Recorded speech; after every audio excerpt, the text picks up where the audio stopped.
بسم الله الرحمن الرحيم. الحمد لله رب العالمين. السلام عليكم ورحمة الله وبركاته. سلام كدب آدي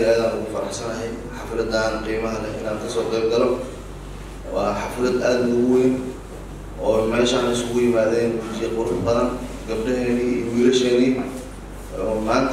أركان فريان ودرتو عيد القدوسي دون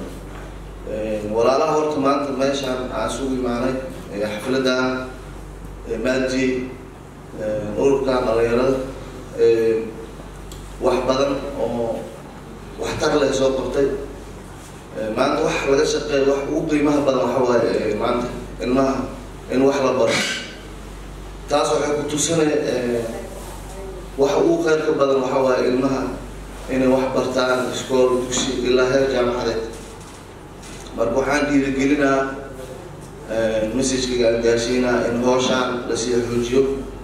waxaan maleynaa horta ururka maadi inay howlo badan wax badan ay barteen oo iftiin ah oo muuqdo oo maanta aqoontaan kaliya kafaalaqaadkooda ay ahayd xitaa ay sameeyeen shaqaabo oo dadkii la dhiirigelinayo qaarkood maxaa lahaa bajaajo la gaday oo dhalinyartii bajaajkii ay sii celinayaan shaqaabo dukaamooyin oo dadka maxaa lahaa lagu dhiirigelinayo baagamuudada ay wax iska soo celinayaan taas wax weyn waaye maanta wax dadka qaar waxa waaye waxay sameeyaan waxyaabo aan khayr ahayn oo wanaag ahayn iyaga hadda waxay ka fikireen ilmihii aqoontii maxaa la kafaalaqaadkoodii waxbarashadoodii waxay haddana kusii xijiyeen in dadkii baagamuudada ahaay oo lacag aan haysanin inay wax dinsidaan ay shaqo abuur samaystaan dib ay wax iskaga celiyaan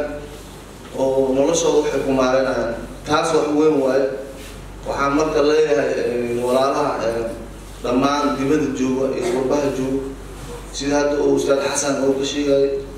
in aan hawshaas loo istaago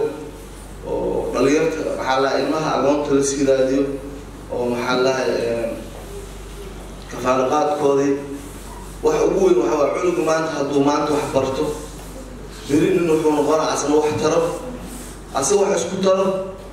maxaa la dadkan wax taro laakiin cunuga hadduu wax baranin uu jaahil noqdo oo wax uu qofka jaahilnimadana waxay ka mid tahay wax badan oo mugdi ah marka waxbarashada wax weyn waaye marka waxaan leeyahay ilmaha sida hadda oo arrintooda loo wado maxaa la waxbarashadooda in loo sii xoojiyo